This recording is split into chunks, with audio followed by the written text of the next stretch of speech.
Acan itu kan. Dengan grup Yesus.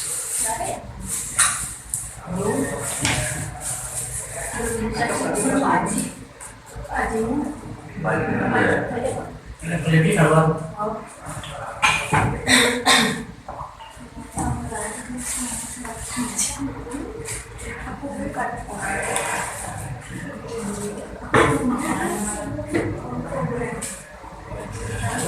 materi saran ayat terus kontak soalnya sih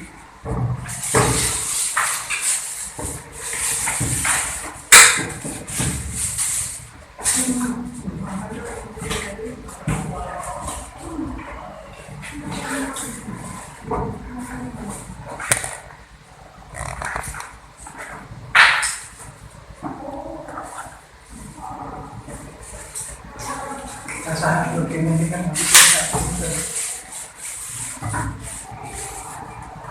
Ada konfirmasi jadi konfirmasi atau sedikit tuh jangan dilaku MPI MPI mah iya benar grup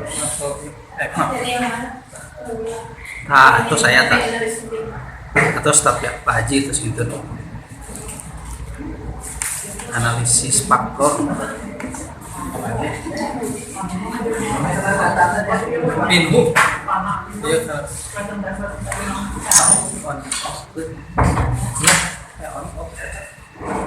terus soal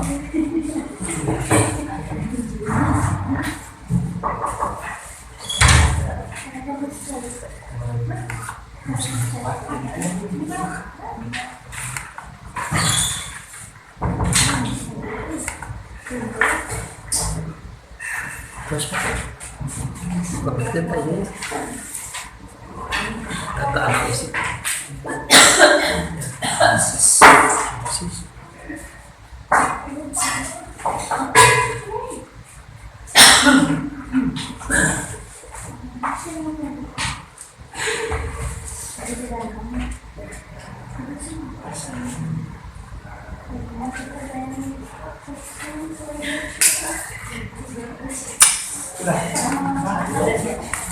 di yang mana di download itu punya video datanya ya untuk kita latihan sekarang. Bisa kita mulai dulu. siap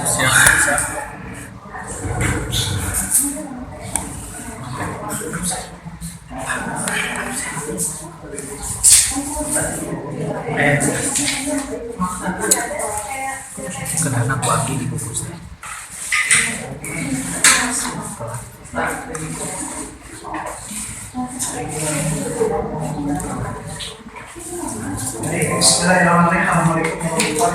Waalaikumsalam warahmatullahi wabarakatuh. Ini pertemuan pertama setelah puasa ya.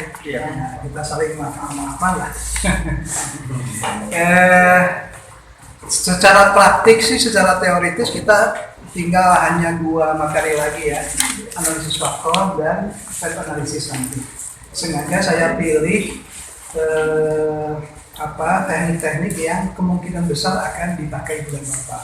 Regresi kan kemungkinan besar akan dipakai ya dengan berbagai variasinya, misalnya X1, X2Y, X1, X2, X3Y. Kemudian set analisis juga akan dipakai X, Y, Z. Kemudian saya ingin menambahkan karena rasanya belum ada yang pernah pakai ini begitu ya, sesuatu. Padahal ini menurut saya juga cukup penting ya. Misalnya begini, Ibu dan Bapak di sekolah tahu nggak apa pertimbangan apa pertimbangan orang tua menyekolahkan anaknya di sekolah kita? Ya, kira-kira apa saja tuh? Kualitas juga kita bisa breakdown kan? Kualitas sarana, kualitas guru, kualitas kurikulum, kualitas yang lain apa? Prestasi sekolah, biaya, ada banyak sekali.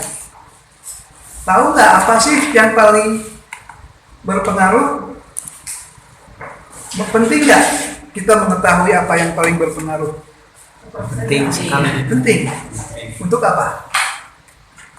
Tahu diri, evaluasi diri. Menentukan strategi. Ya. Ya. Kira-kira apa nih yang paling tidak berpengaruh? Apa yang paling berpengaruh begitu ya? Sehingga kemudian kita sebagai lembaga bisa menetapkan strategi. Kira-kira nih, kalau yang paling berpengaruhnya misalnya Sapras, bagaimana sikap kita? Yang paling tidak kan mempertahankan Sapras yang ada atau meningkatkan. Karena menurut orang tua siswa, variabel itulah yang paling mempengaruhi mereka menyekolahkan anaknya, kan begitu ya. Ini, nah dari sekian banyak, kalau kita runut secara teoritis, mungkin ada puluhan alasan mengapa orang tua siswa menyekolahkan anaknya kepada kita. Tadi dari aspek kualitas saja itu ada banyak tuh, ya. Popularitas. Dari aspek keterkenalan juga mungkin banyak. Dari aspek prestasi banyak. Dari aspek biaya banyak. Ya mungkin bisa puluhan kan. Kan kita nggak mungkin menerapkan strategi seluruhnya kan, sekaligus gitu. Sarana prasarana diperbaiki, guru kualitasnya ditingkatkan, kan prestasi nggak mungkin kan. Jadi kemudian kita perlu mengidentifikasi mana faktor-faktor yang paling berpengaruh. Itulah sebabnya kenapa kemudian analisis faktor itu penting ya. Analisis faktor suatu teknik analisis yang memuat informasi tentang pengelompokan variabel faktor dalam sebuah penelitian. Misalnya ada 30 variabel faktor yang berpengaruh.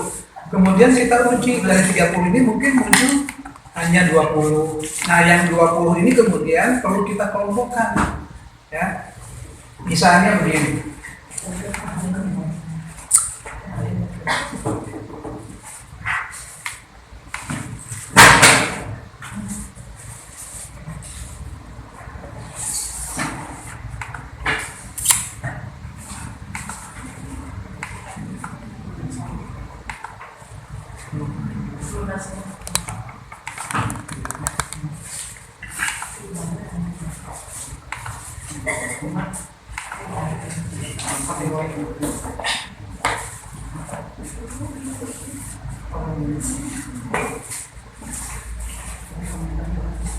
Ini misalnya contoh saja tadi ya.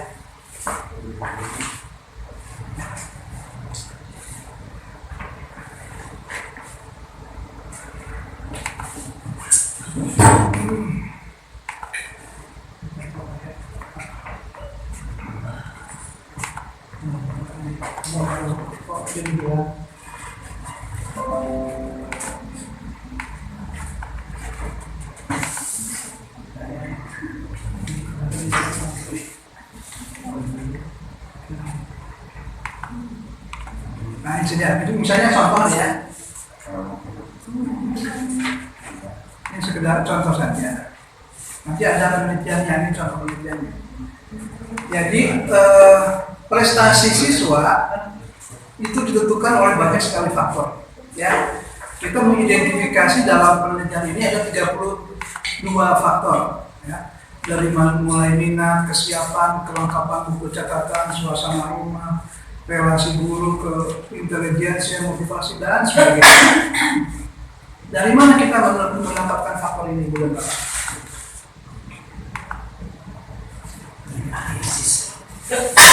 Dari mana kita ketemu ini semua 32 faktor ini? Penelitian pendahulu. Jadi kalau masih ingat nggak praktik kita dulu di mana Google Scholar tuh? Ya tinggal cari faktor-faktor yang mempengaruhi prestasi, kita identifikasi semuanya, kemudian kita uji, gitu ya.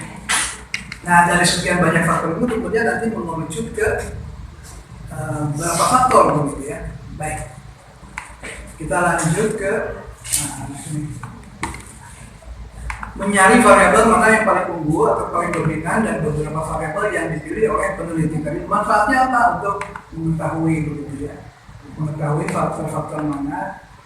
Biasanya ini biasanya dilakukan untuk menyaring tadi ya. Misalnya kita mengetahui misalnya motivasi belajar itu faktornya kira-kira apa nih yang mempengaruhi ini. Kita tentukan teori-teori mengenai motivasi belajar, kemudian kita uji begitu ya.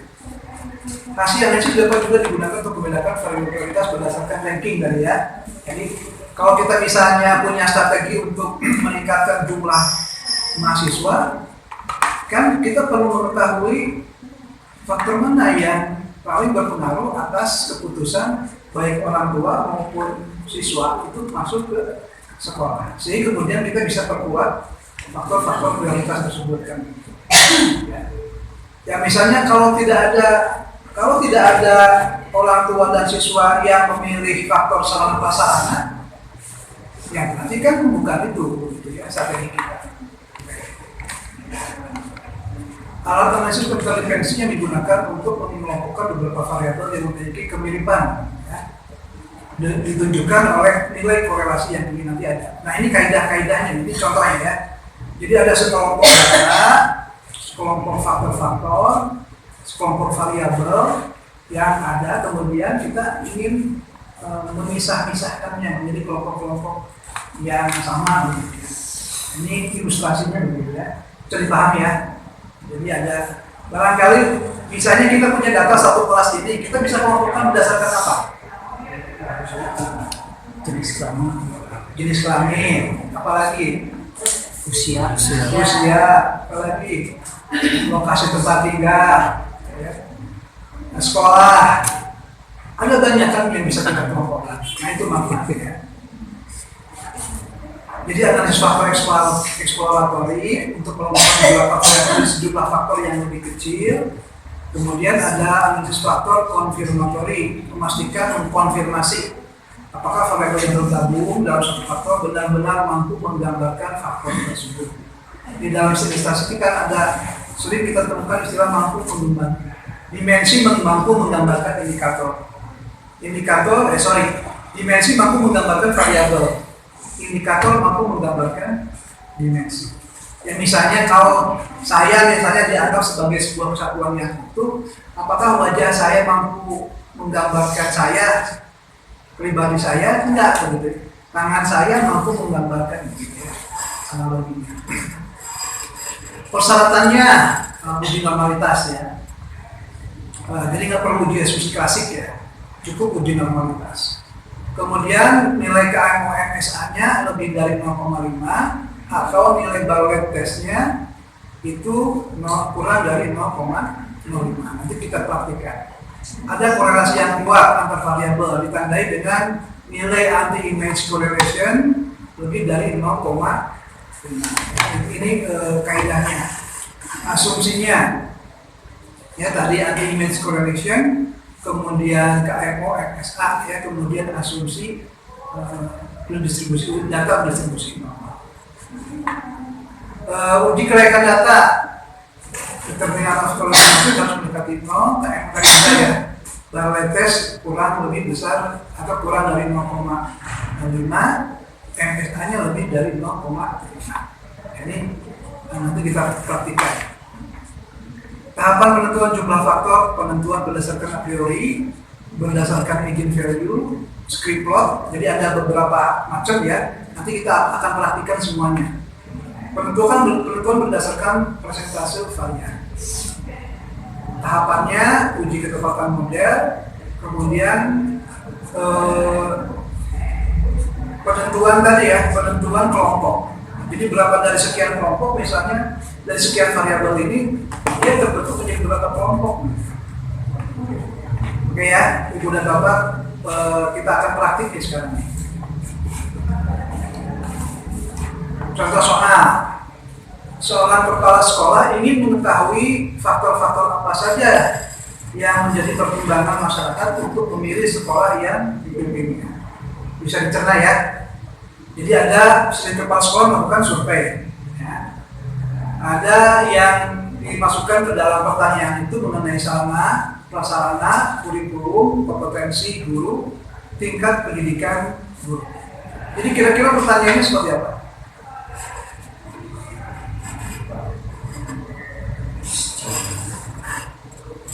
Ya. pertimbangan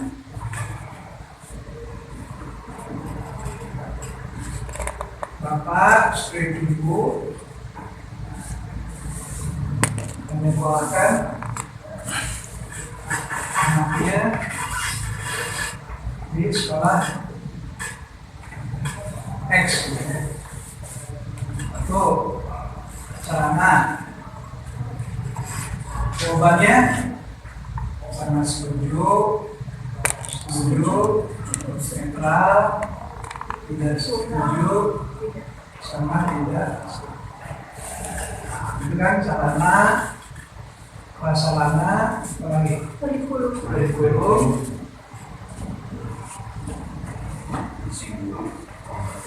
kompetensi guru tingkat pendidikan. tingkat pendidikan dan kan kemudian dia disuruh ngisi ya dicentang gitu atau dikali sehingga kemudian ada datanya. Nah data yang saya share itu adalah data hasilnya. Anggap saja si respondennya ada 25 orang, semuanya sudah mengisi gitu ya. Oke, kita masuk ke SPSS-nya. Silakan buka SPSS. Buka juga tadi ininya.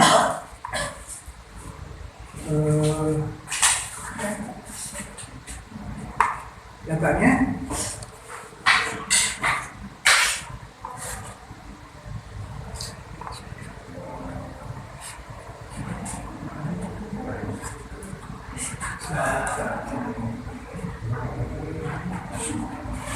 Sudah dibuka.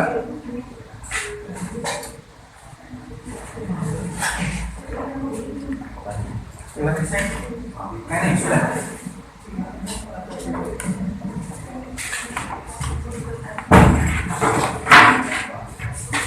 Tinggal di import data ini ke SPSS. Masih ingat kan caranya?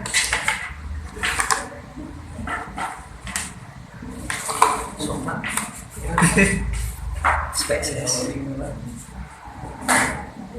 Masih ingat caranya?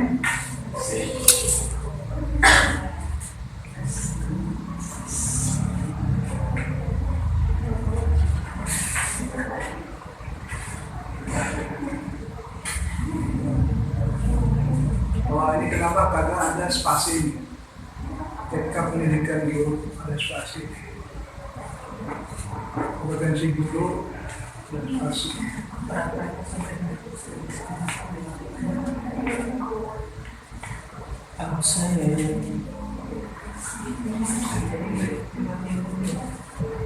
Nah, terus saja kelas, sarana, prasarana, kurikulum, kompetensi, tingkat pendidikan. Oke, datanya tinggal di copy saja.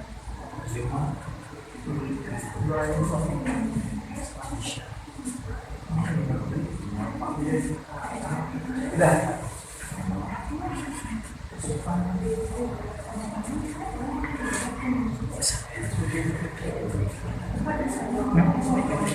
Sudah. Kalau ini sih cukup sederhana ya nanti meta. Tapi kalau saya sih berharap nanti ada yang kali bulan bapak ada yang pakai ini ya. Satu orang atau dua orang gitu kan supaya tesis kita beragam. Itu bisa prestasi apa? Ya, jangan pakai spesifik, ketik saja tadi. Tidak banyak tuh salah. Salah kurikulum kompetensi pendidikan. Ini sudah di copy sudah semua.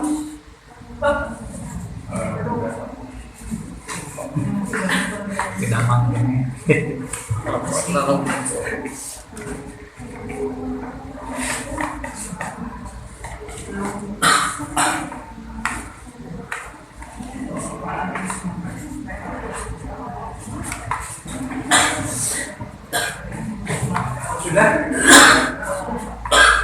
Sudah sebelah kanan. ibu sudah masih lagi.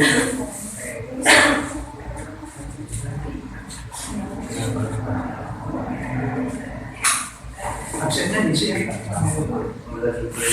Ada absen sudah. Itu mah Oh iya. Absen dari mana?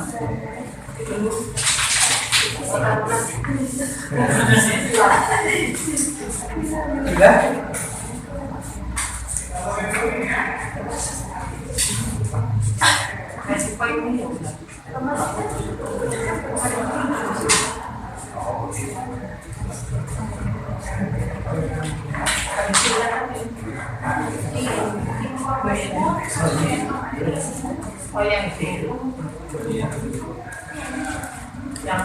Saya belum.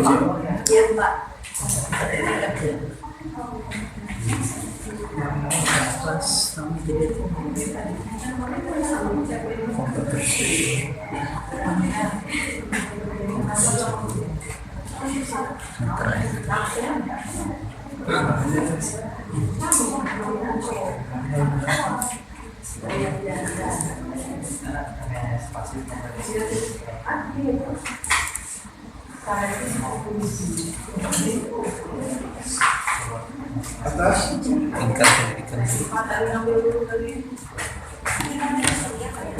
Tidak ada sini. itu mau bikin ada dirinya mau ya. Tapi yang sudah berarti ada isinya kan? Isi datanya tadi Excelnya ada. Aksi biasa. Ya terkopi kan kita nak nilainya.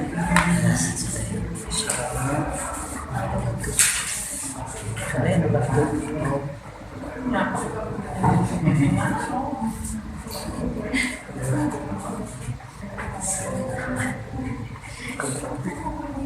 Kan biasa sih. Oh jadi terus variabel Sudah. tas nih Pak. Sudah. Baik, yang pertama adalah uji normalitas. Ya. Uji normalitas karena ini kan tidak ada variabelnya ya. Nah, kita langsung saja kepada, jadi kita tidak perlu uji normalitas residu, tapi langsung uji normalitas kepada variabelnya. Analyze, non-parametric test, legacy dialog, sampel KS.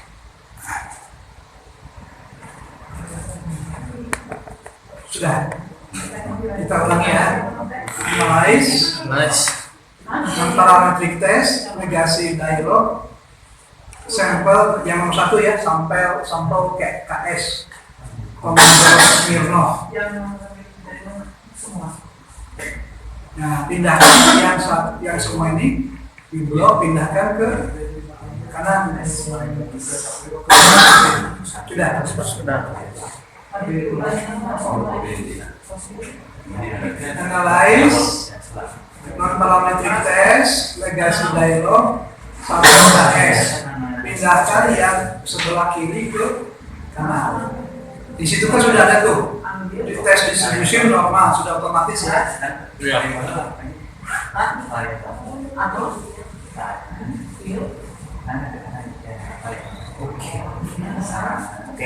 Ya, oke.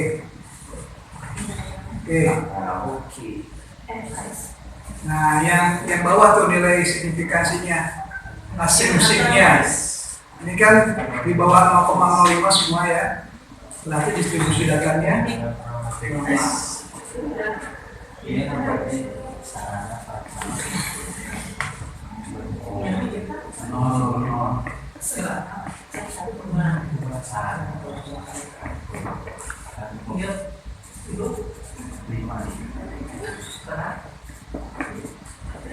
Pindahkan ke kanan, kemudian tinggal klik saja.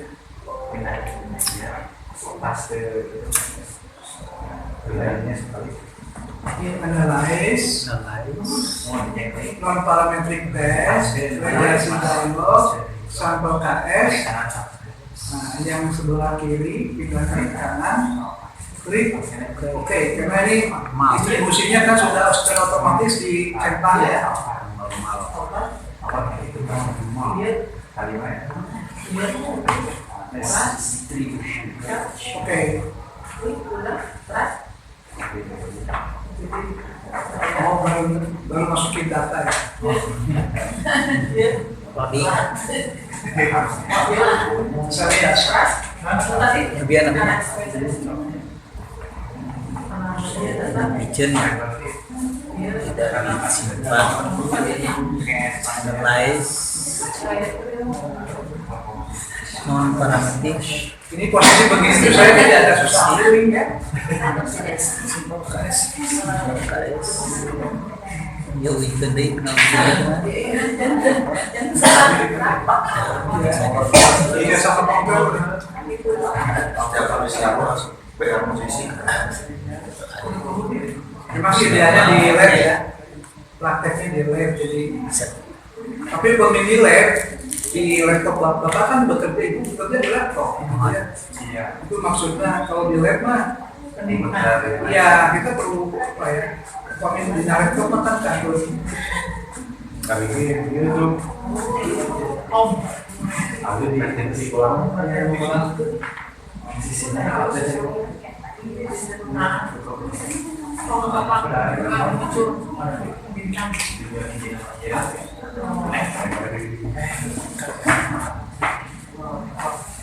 apa yang mau?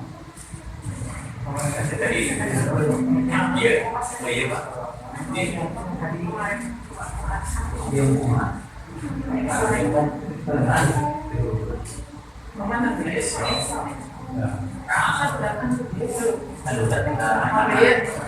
Ada yang pernah nonton film Saving Private Ryan? Pernah. Gimana? Cerita tentang apa tuh? Ya intinya cerita tentang saya. Intinya. Menyelamatkan si Ryan karena dia anak dari beberapa saudara. Jadi ada satu apa, tentara ketinggalan ceritanya. Nah, dilema kan? Apakah kita akan selamatkan dia atau biarkan? Karena kalau kita menyelamatkan, mungkin kita akan kehilangan orang-orang yang menyelamatkannya karena jauh di pedalaman di tempat musuh. Tapi kemudian dalam hal itu diputuskan untuk diselamatkan meskipun hanya satu orang. Meskipun dengan kemungkinan mengorbankan rekan-rekannya mungkin ada 10 orang gitu ya. Nah kita juga sama ya, nunggu satu orang untuk menyelamatkannya. Regresi daerah.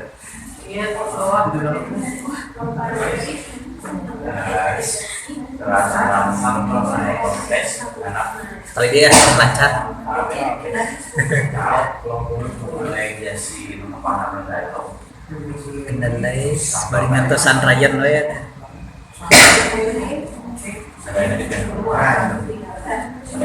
AS. Sudah? Oke, selamat.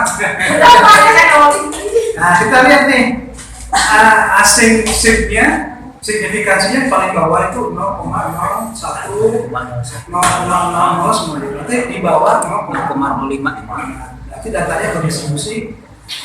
Terus saya tuh tes distribution is normal. Setelah dibaca deh itu. Terus di Kuartosan. terakhir, nah untuk ujian faktor itu cukup satu langkah. Ya, analyze, tes ini tugas lah ya. Oh iya. Nanti ibu dan bapak ngisi saja. Apa? Yang ngisi aja.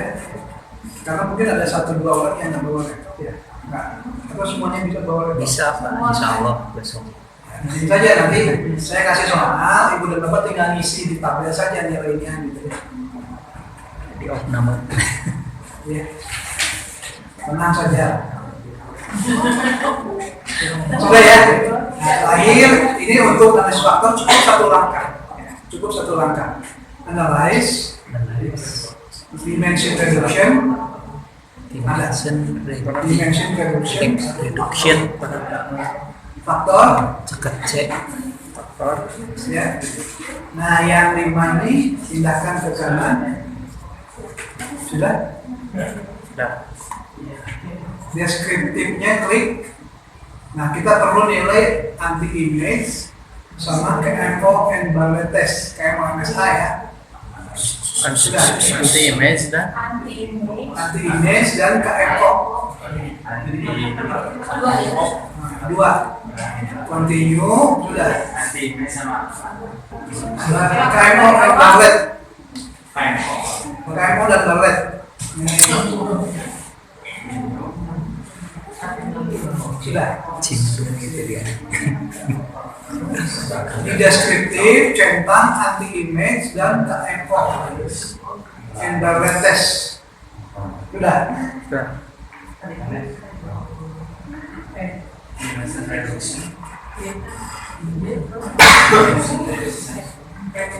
Nah, kita ulang ya. Analyze dimension reduction faktor. Ya, faktor.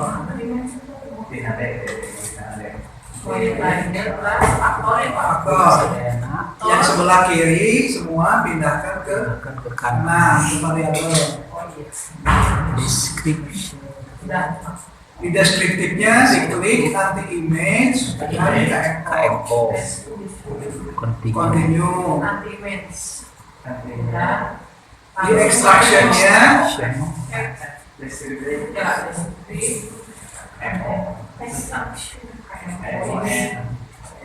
jadi dua. ya, karena kita ingin mengetahui nilai anti image dan KMO MSA ya. Kemudian di extractionnya script plot. Script plot ada dicentang juga. Ya, plot. Ada. Oke, continue.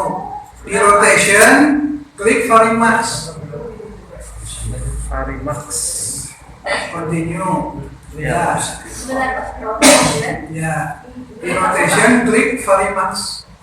Di bawah norm itu metodenya Varimax. Untuk mengetahui nilai maksimal. Sudah. Continue.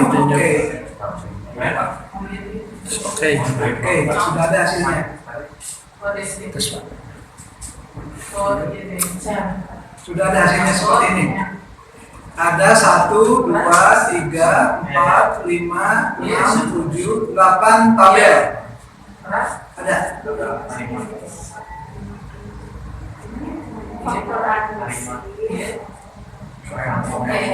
Dari satu ton menghitungnya. Ya, ini semua perlu diinterpretasikan.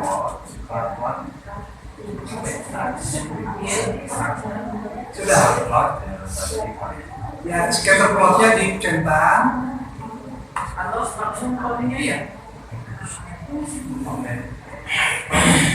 Rotation, scatter plot. Script plot, sorry. Kemudian rotationnya Varimax. Oke. Sudah semua keluar hasilnya.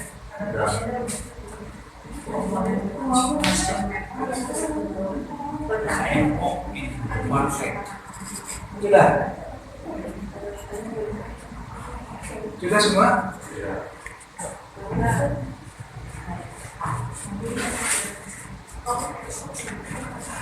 Bu, silakan. Kan kayak ngerjain statistik di tesis untuk Jadi talang. Iya silakan. Tapi ngerjain Bebas. mengerjakannya pas di TS. Iya. Yang penting macam pengertian bulan apa? Aplikasi kan kadang-kadang hilang. Cari dari buku, cari dari referensi buka YouTube. Karena banyaknya teknik statistiknya. Mana apa bebas, yang penting kan nanti ada hasilnya. Sudah semua sudah. Kita akan bahas ya. Nah, saya sudah ini langkah-langkahnya nanti di ini saja ya. Nah, kita langsung masuk ke interpretasi hasil. Nah, tabel pertama KMO and Barlet test itu untuk menentukan apakah data ini bisa dilanjutkan nggak begitu ya? Bisa dianalisis dilanjutkan nggak dari nilai KMO dan nilai Barlet test ya. Nilai KMO ingat tadi harus lebih dari 0,5. Ya. Nilai bar Wetesnya kurang dari 0,05. Nilai KMO-nya berapa Ibu dan Bapak? Bukan, nilai KMO.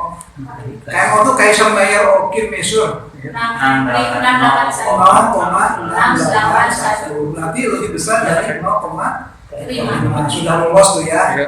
Kemudian nilai bar Wetesnya bukan dari situ, bukan dilihat dari signya 0,00,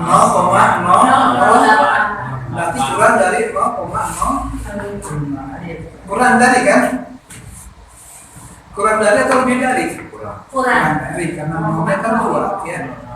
Jadi 0,008 itu kurang dari 0,0. Berarti bisa dilanjutkan tuh, bisa dipakai begitu ya, bisa dipakai analisis selanjutnya. Oke ya. Jadi yang pertama nilai KMO, kemudian kedua nilai bar Wetes. KMO harus lebih besar dari 0,5, bar Wetes harus kurang dari 0,5. Jadi 0,05 itu angka sakti kan statistik mah. Ya pasti akan dipakai begitu. Baik, tabel selanjutnya anti-image matriz. Bisa dilihat. Anti-image. Berguna untuk mengetahui dan menentukan variabel mana saja yang layak dipakai dalam analisis faktor. Ya.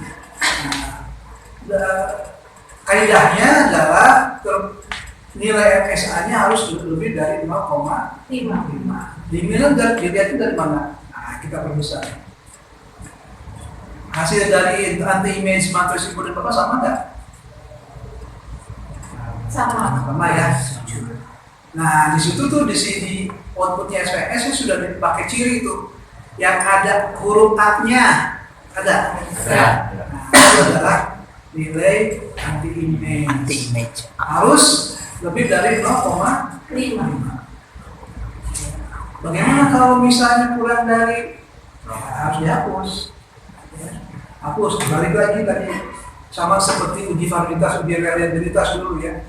Kalau ada misalnya satu nilai atau satu variabel atau satu faktor yang kurang dari 0,5, nah perlu dieliminasi.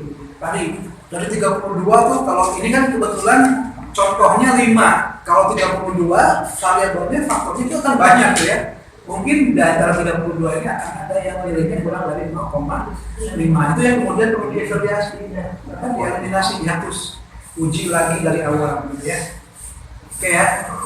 Nah, Ibu dan Bapak perlu melihat dari sini. Dalam kasus penelitian ini nilainya semua di atas 0,5. Berarti bisa diteruskan, dilanjutkan ya. Kemudian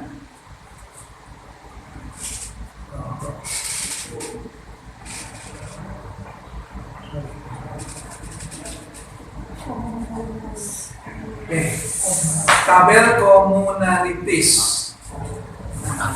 Jadi ada inisial, ada extraction. Maksudnya apa?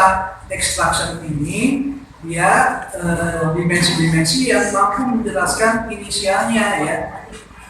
Nah, nilai inisial 1 berarti variabel tersebut 100% membentuk variabel. Tadi misalnya saya sebagai individu itu yang nilai inisialnya 1, keseluruhan ya gugun teh ini begitu ya.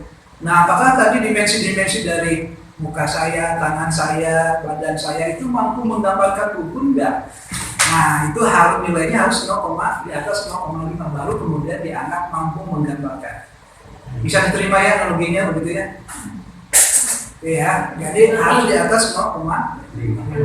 Jadi nilai extraction kita kan 0,68, 0,64, 0,70 dan sebagainya itu sudah nilai komunalitisnya berarti sudah di atas 0,5.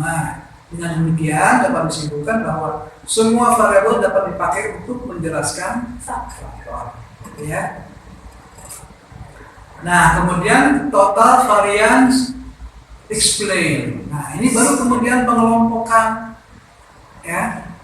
Dari 5 faktor tadi, kemudian secara statistik dia mengelompok menjadi 2 faktor saja.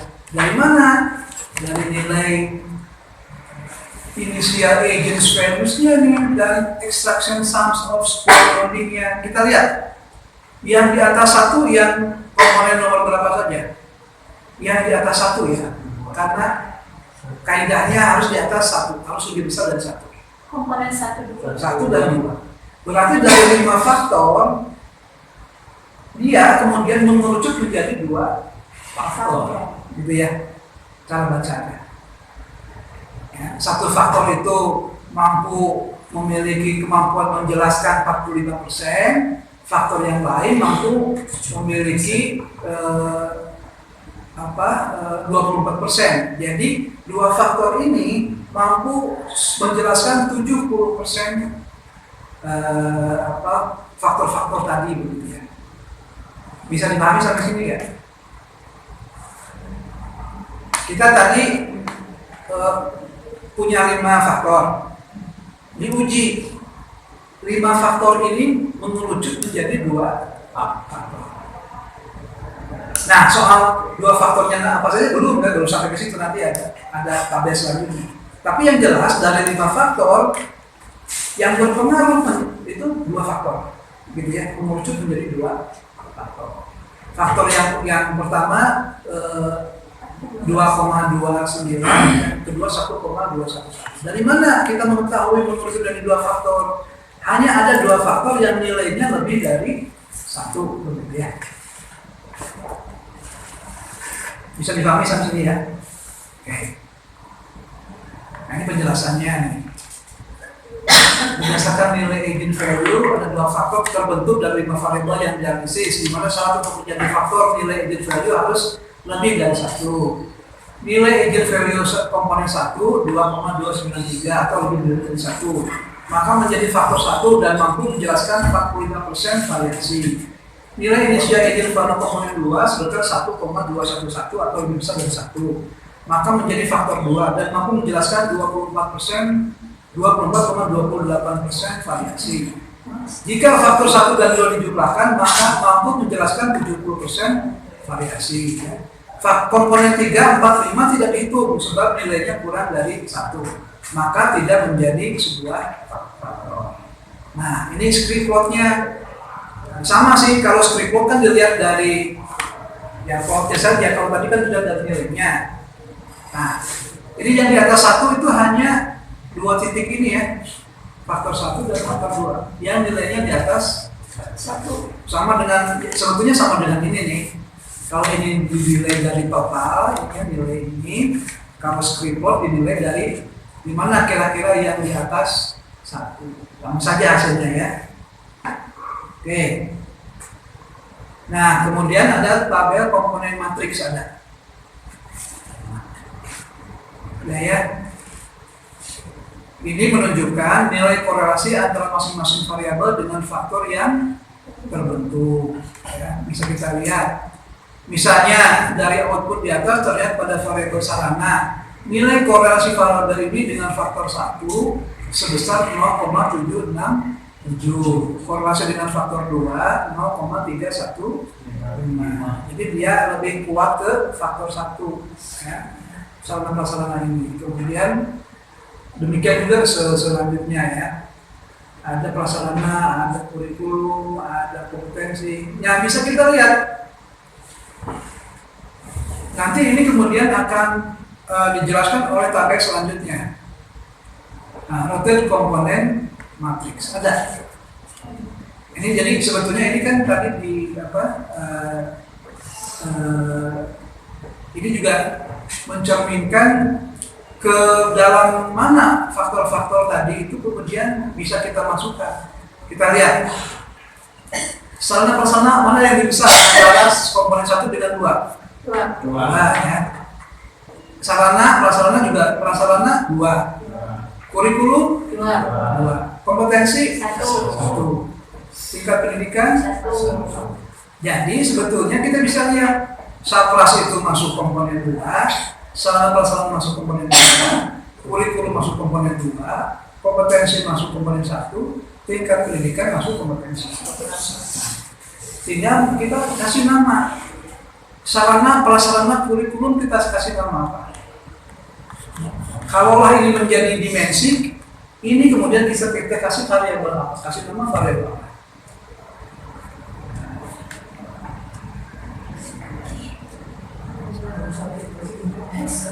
Tugas kita sebagai peneliti kemudian memberi nama kan? Faktor 1 sarana prasarana kurikulum. Faktor 2 kompetensi tingkat pendidikan. Kita mau kasih nama apa nih? Sarana prasarana kurikulum itu masuk apa kira-kira dalam teori pendidikan?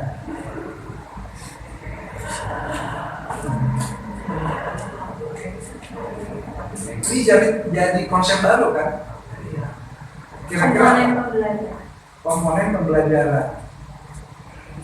Kurang tepat menurut saya. Karena kalau komponen pembelajaran itu, tapi terserah itu kira-kira. Ada yang lebih tepat nggak? Kita namakan apa nih? Sarana, prasarana, dan kurikulum. Itu tadi sudah bisa apa tadi? Komponen pembelajaran. Komponen pembelajaran. Kalau ini, yang ini kan gampang. Kualitas. Kualifikasi atau kualitas. Jadi kita sudah punya konsep bahwa kualitas guru itu terdiri dari kompetensi dan tingkat pendidikan. Ini apa nih? Sarana, prasarana, kurikulum. Kualitas bisa nggak kualitas sekolah? Kalau kualitas sekolah mungkin terlalu luas. Kira-kira apa namanya? Kalau ini kan tadi komponen kompetensi tingkat pendidikan, kita tambahkan kualitas guru. Kalau ini satgas sekolah. Kualitas pelayanan tidak bisa. Kualitas pelayanan ini sudah kurikulum. Kualitas pelayanan mungkin dari sini ini yang mencakup ketiga ini. Fasilitas pembelajaran. Sarana desa. Ke sini kurikulumnya belum Kekacanakan kita.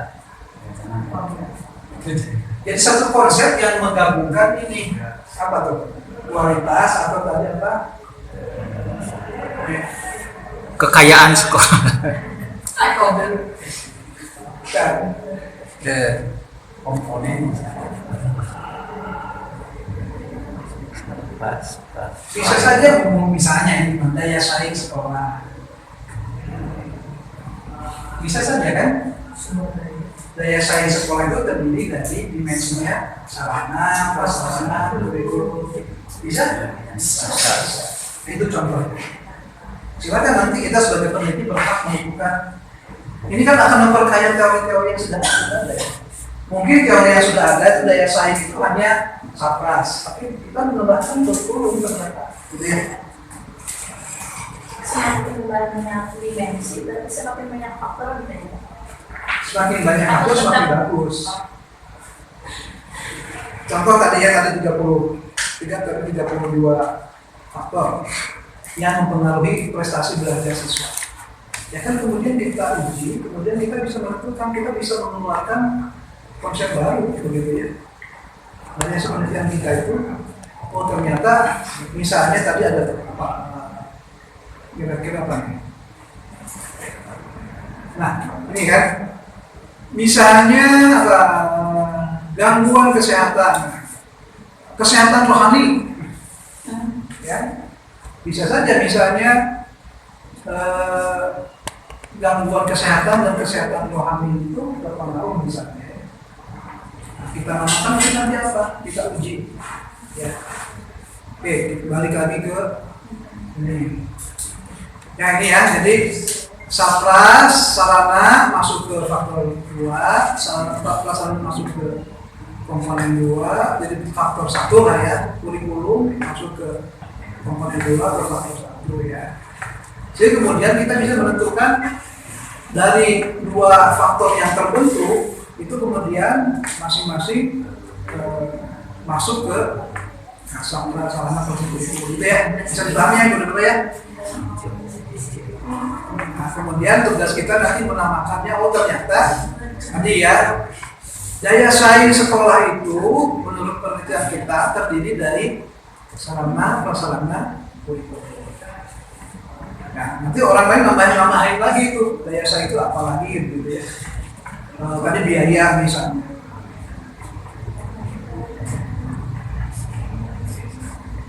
Nah, kemudian tabel komponen transformation metric menunjukkan bahwa komponen 1 nilai korelasinya 0,75, komponen 2 nilai korelasinya 0,75 atau lebih besar dari 0,5 ya. Layak untuk melakukan kelima variabel yang dianalisis. Nah, kesimpulan, variabel yang paling tinggi adalah kompetensi guru dan tingkat pendidikan guru. Dilihat dari mana? Dilihat dari faktor coding yang tadi ini 0, ini ya 0,809 851 ya, kedua nilainya sama ya. Kemudian salah prasarana 0,751, prasarana 0,68. Jadi kalau kita lihat dari sini, kalau kita sebagai kepala sekolah, kira-kira mana yang perlu ditingkatkan?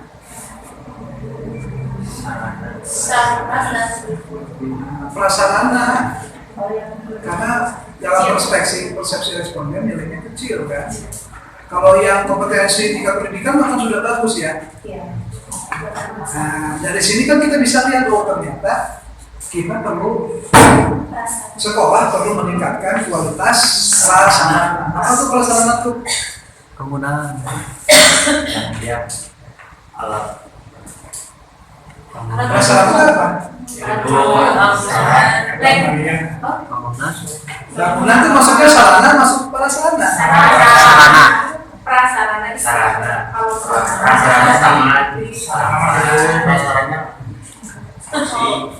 kursi ngebler Jadi kalau sarana mau yang 1 kali beli, kalau yang sarana mau bisa berulang. Kan namanya juga prasarana. belum. Kalau sarana itu ya meja belajar, laptop, komputer. Kalau prasarana kan namanya juga prasarana. Belum ada sana. Iya, sarana kan yang dipakai langsung untuk belajar ya. Meja ini, TV, gitu ya, AC. Ya, jadi prasarana yang perlu ditingkatkan, ya, kualitas gedung, tambahan gedung, olahraga, gitu ya. Dalam konteks penelitian bisa dipahami boleh Bapak? Nah, saya pikir itu sederhana ya. Sederhana tadi kan 1 kali langkah saja ya, uji statistiknya itu. Tapi di kita itu belum pernah ada. Seingat saya belum ada yang pakai ini. Jadi saya sih berharap nanti dari Ibu dan Bapak ada ya, supaya penelitian kita itu lebih beragam, lebih kaya. Ya. Karena dari Ibu dan Bapak kan nanti akan dibaca oleh angkatan selanjutnya. Kan? Nah, Ibu dan Bapak kan sekarang ke referensinya ke perpustakaan. Di perpustakaan kita itu 100%, 99% lah ya. Itu kan analisis kan.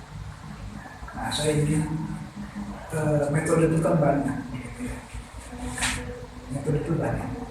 Nah, saya ingin lebih beragam. Ya, seperti pernah saya analogikan di awal, motong tahu itu kan bisa pakai alat apapun. Mau sendoknya biasa, mau garpunya biasa, tapi yang paling pas kan pakai pisau dapur yang lazim dan pas gitu. Sama. Yang mungkin sebuah masalah bisa didekati dengan berbagai metode. Tapi mana yang paling pas? Jadi tidak semua kemudian satu alat bisa dipakai untuk memotong segalanya. Nah, itu palu gada atau apa palu gada? Iya kan? Satu hal kita pakai untuk segala motong paku ku eta, muat kayu ku eta, motong baju ku eta. Kan belum tidak seperti itu kan konsepnya. Ya, analogi sederhananya begitu. Jadi statistik ini kan metode untuk memecahkan masalah. Kalau masalahnya A, ya cari metode yang paling tepat untuk memecahkan masalah A. Gitu ya. Kita sampai jam berapa nih? 11:12. Mau kita ulang ini. Kita masih punya waktu berapa? 10 menit.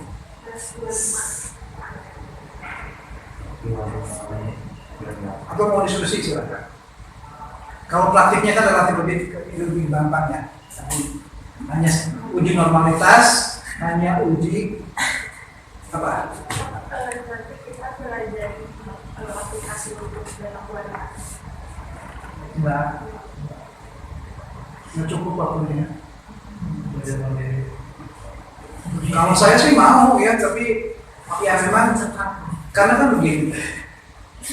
Selama puluhan tahun kita tuh mindsetnya kuantitatif, ya, kuantitatif. Mazhabnya mazhab kuantitatif sehingga bahkan untuk mengajukan metode kualitatif sih nggak boleh gitu ya, nggak boleh. Tapi dari itu kita harus menghargai pendapat gitu ya.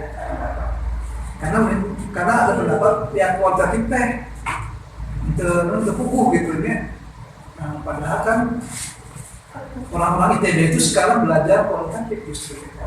Orang-orang X1 belajar kualitatif karena kan kalau uji pengaruh mah kita nggak bisa menganalisis lebih dalam, nggak bisa analisis lebih dalam. Ya sudah saja kalau uji pengaruh serumit apapun ya.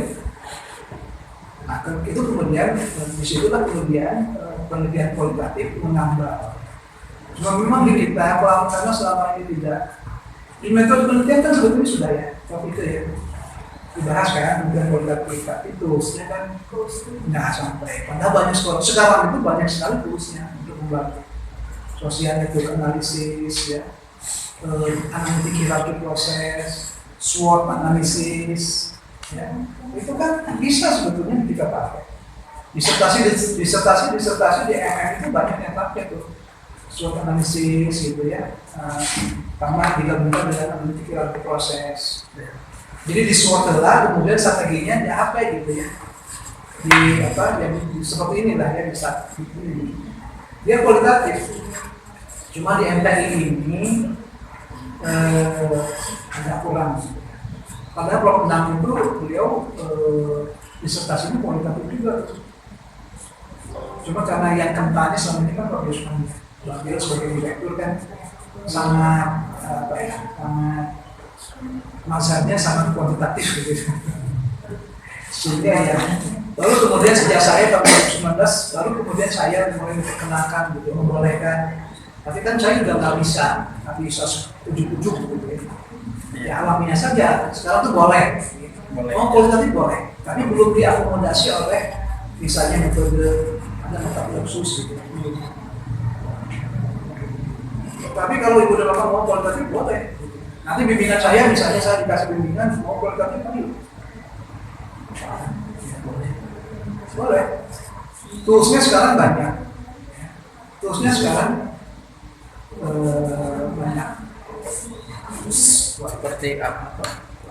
Ya ini toolsnya nih seperti M5 phone.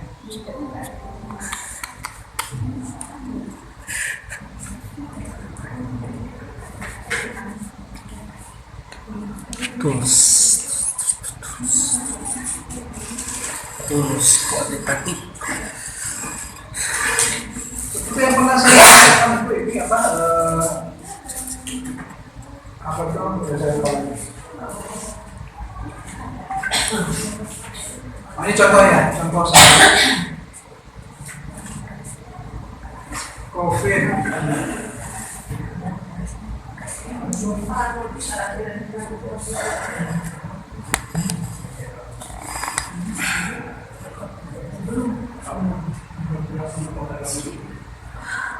Ini softwarenya kalau beli itu 12 juta. Tapi saya beli di Topet 200.000. Ya ini kan ya kemana akhirnya kita tuh ya kita saya nggak punya uang beli software 12 juta. Ya terserah lah itu nanti soal aspek agama. Ini contoh ya. Contoh ini kan saya mengumpulkan cuitan dari Twitter mengenai Walid ya. Ada 11.000 cuitan. Nah, itu saya kumpulkan. Ini contoh saja.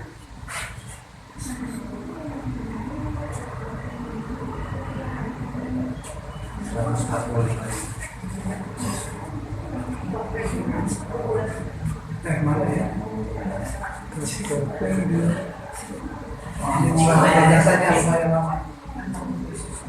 Kan kalau di analisis satu-satu mah susah ya. Nah dengan bantuan software, nah kita bisa ini apa? Nah ini kan query, visualize, query, nah ini ya. Workload misalnya. Saya ingin mengetahui kata apa saja sih yang sering muncul begitu ya, ide apa saja, konsep apa saja yang sering muncul dari 11.000 Twitter ini. Kan kalau dihitung satu-satu mah susah. Nah dengan bantuan software kita bisa langsung beberapa menit saja bisa langsung mengetahuinya ide atau konsep yang banyak muncul itu ya apa. Nah, ini datanya banyak sih jadi lama-lama ini 11.000 cuitan.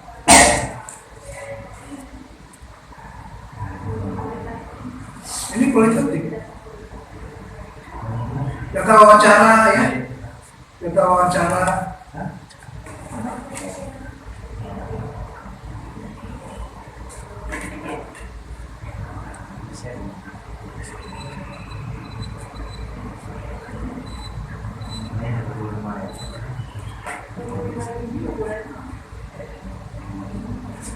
Ini penelitian internasional itu sampai ada yang 1 juta cuitan gitu. Saya 11.000. Cuma kesulitannya, ini kan softwarenya berbahasa Inggris. Jadi ketika kita memasukkan bahasa Indonesia itu ada bagian-bagian yang ya kita perlu lakukan secara manual. Ya. Oh ini ramai pesannya. Tapi itulah ya, ini contoh saja. Ini adalah software yang powerful untuk penelitian kualitatif. Ya. Jadi dia bisa bikin notes, dia bisa powerful lah. Ya. Coba saya lupa lagi ini software kayak Infamous ya, Infamous. Cuma saya contohkan kalau nggak salah ya Infamous ini. Kita tinggal masukkan saja hasil wawancara, dia kemudian dia kemudian menganalisis ide apa yang muncul gitu. Brainstorm, analyze tech, nah ini ya, analyze tech. Sampai bisa ke analisis YouTube. Contohnya.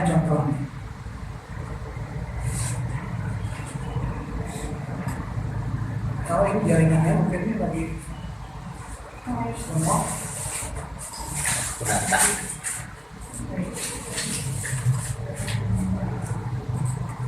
Ini bisa sampai analisis YouTube nih. Jadi komen-komen di YouTube tuh bisa kita analisis. Kalau yang berbahasa Inggris, YouTube-nya pun bisa dianalisis.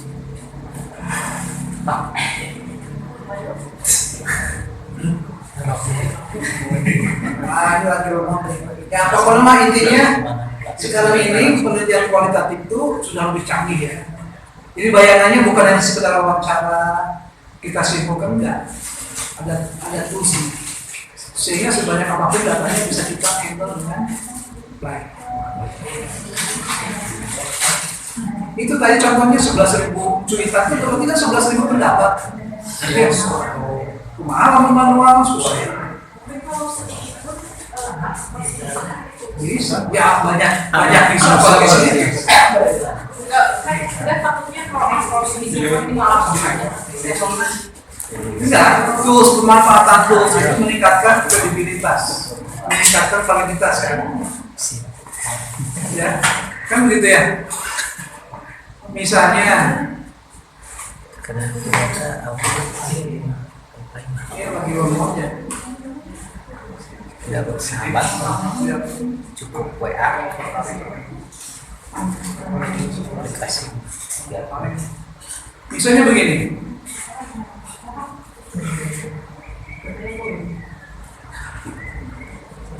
Misalnya kalau saya bicara pidato Jokowi tahun 2023 itu dia bicara mengenai kapasitas persatuan nasional. Itu orang nggak percaya. Tapi kalau misalnya saya sampaikan seperti ini, lebih percaya nggak? Lebih valid kan? Lebih kredibel. Ada dasarnya, ada toolsnya untuk menganalisisnya. Jadi bukan hanya sekedar celah. Ini ada buktinya. Kalau mau bisa ada softwarenya juga. Jadi bisa diatur secara manual, ya bisa. Tapi kan apalagi di jurnal internasional ya perlu. Kan dengan tampilan seperti ini kan orang yang lebih yakin ya. Ya, ini pakai AI ini yang di generate. Ini pidato beliau tahun 2014, 2015 terus. Ya. Jadi meskipun sedikit, saya sih menyarankan tetap pakai tools karena tools itu ya mempersempit kesalahan kita, begitu. Kemudian meningkatkan kredibilitas, meningkatkan validitas. Ya. Saya pikir itu ya Ibu dan Bapak. Ada pertanyaan yang lain? Silakan. Kita masih punya berapa? Waktu 5 menit lah ya. Jadi nggak usah khawatir kalau Ibu dan Bapak mau yang kualitatif. Justru Pak Benar sekarang sepakat. Karena saya ngobrol-ngobrol dengan Pak Benar. Ya beliau sepakat mendorong gitu ya. Jadi kalau Ibu dan Bapak nanti ada yang kualitatif, ajukan saja. Nanti saya bersedia kok menampung yang mau kualitatif. Kuantitatif harus bosan. Kayak selama puluhan tahun kita contohnya kuantitatif. Siap. tapi angket ada ya Pak kuantitatif. Ya, angket itu kan alat untuk menggali data, Bu. Ya pasti ada, bisa. Ya, kuantitatif itu kan dasarnya angket. Kalau kualitatif kan pertanyaan, wawancara data. Tapi yang lebih spesifiknya yang bagusnya yang mana? Kalau berbeda juga ada kelihatan kurang. Kita nggak bisa bicara ini yang lebih bagus dari yang lain, tapi cocok. Ya.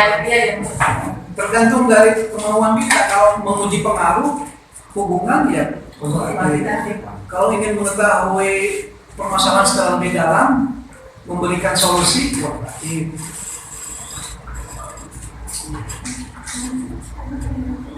Secara keilmuan kuantitatif dulu, kualitatif dulu yang muncul dulu. Kuantitatif dulu, baru kemudian. Sebetulnya metode kualitatif itu lebih kekinian begitu, karena munculnya juga. Cuma metode statistiknya itu kan semakin kesini semakin modern, semakin kompleks ya. Kalau dulu misalnya penelitian itu ya hanya bisa ditangani 10 variabel, sekarang bisa 15 variabel. Itu kan perkembangan metode toolsnya. Tapi kelahiran keilmuannya sendiri itu diawali lebih dulu kuantitatif. Ya. Ada komentar tentang silakan. Manfaatnya Kalau buat kualitatif juga ada minimalnya, maksudnya kalau wawancara berapa orang? tidak ada sih. Cuma kan begini ya, semakin komprehensif semakin bagus. Nah, komprehensivitas itu diukur dengan seberapa banyak kita melakukan wawancara. Karena kan ada triangulasi data. Misalnya begini, kita melakukan wawancara manajemen sekolah. Siapa tuh yang terlibat dalam manajemen sekolah? Kepala sekolah, wakil kepala sekolah, guru, perwakilan guru, pendik, yayasan. Bisa juga kan, yayasan. Orang tua perlu nggak? Perlu juga, karena dilihat dari perspektif luar kan. Gitu, sudah ada 6 komponen tuh. Berarti kan ke-6 itu harus terwakili. Dan kalau bisa ya lebih misalnya orang tua, nggak bisa kita hanya lakukan wawancara kepada satu orang tua kita simpulkan. Nanti kan 1, 2, 3 orang tua baru kemudian kita bisa lakukan analisis melakukan kesimpulan. Kemudian ditriangulasi nih ke 6-nya. Mungkin kalau 6 kali 2 saja sudah 12 orang. Ya. Jadi nggak ada sih sebetulnya harus sekian. Kalau statistik kan ada ya, ada uji sampelnya, teknik sampelnya ada. Kalau kualitatif ada. Tapi kita semakin komprehensif itu semakin membutuhkan banyak informasi untuk mentriangulasi, mengkonfirmasi. Kemudian tidak cukup sebetulnya dengan hanya satu wawancara. Kita perlu melakukan forum diskusi. Karena mungkin saja ini berbohong. Ini berbohong ya. Dalam perspektif begini ya. Misalnya ketika kepala sekolah diwawancara, dia tentu akan ya memunculkan hal-hal yang bersifat positif saja gitu, mengenai kepemimpinannya. Sementara yang hal yang negatif mungkin ada, tapi kemudian itu kan kemudian ditriangulasi bagaimana persepsi orang tua terhadap kepemimpinan kan itu. Itu menariknya penelitian kualitatif yang nggak bisa dilakukan oleh penelitian kuantitatif. Kalau kuantitatif kan dasarnya angket, kuesioner, kita nggak bisa keluar dari situ. Kalau kita punya rasa penasaran yang lain, ya harus lakukan penelitian lagi. Kalau kualitatif kan dikejar terus, snowball, di interview kan dalam. Jadi pedoman wawancara itu ya namanya istilah pedoman. Kita bikin 5 pertanyaan, tapi itu bisa jadi 100 pertanyaan tuh. Karena terus gitu ya. Nah itu yang menyebabkan penelitian kualitatif itu cenderung lebih lama, relatif lebih lama. Tapi dengan adanya tools itu bisa mempercepat. Lama itu kan prosesnya, sekarang analisisnya itu lebih cepat karena ada tools kan. Jadi ya.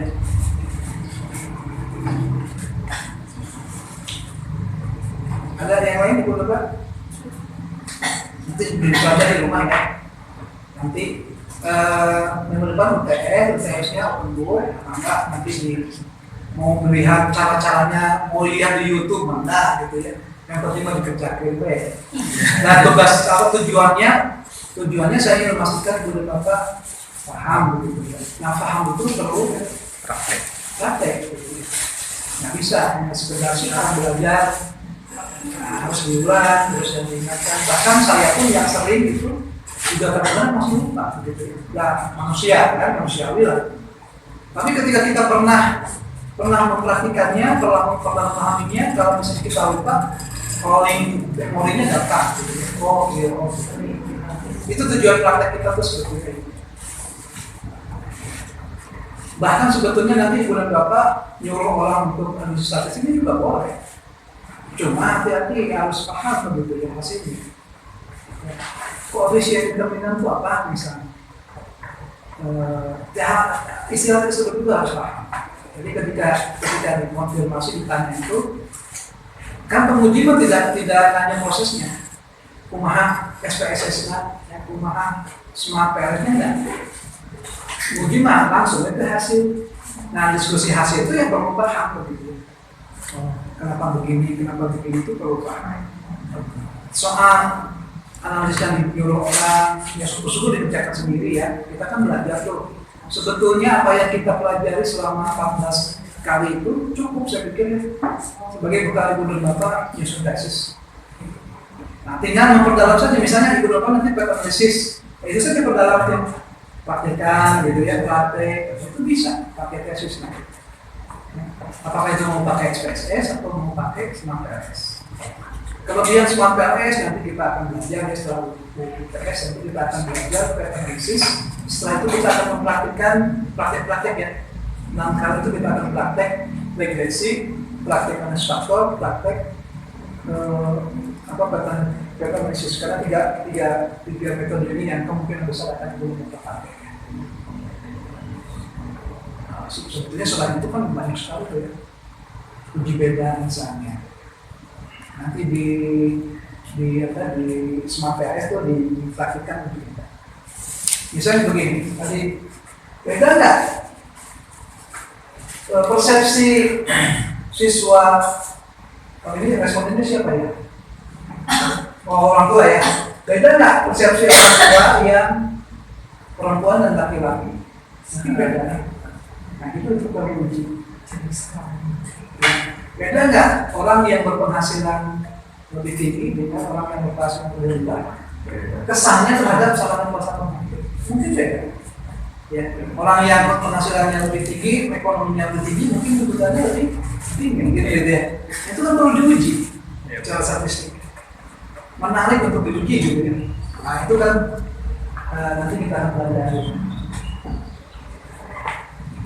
Jadi sebetulnya statistik yang sederhana pun bisa kita lebih dalami dengan pendekatan yang tepat ya. X1, X2, Y sederhana kan?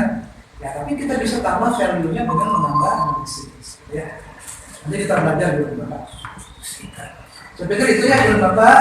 Ya selamat praktek di rumah ya. Praktek pokoknya kalau slogannya Pak Jokowi mah kerja. Kalau slogannya saya praktek ya. Karena kalau nggak dipraktekkan ya lupa pasti. Orang yang praktek saja seperti saya tuh sering lupa, apalagi yang tidak. Jadi Assalamualaikum warahmatullahi wabarakatuh. Waalaikumsalam warahmatullahi wabarakatuh. Absen, oke, nanti saja. Itu sudah Pak.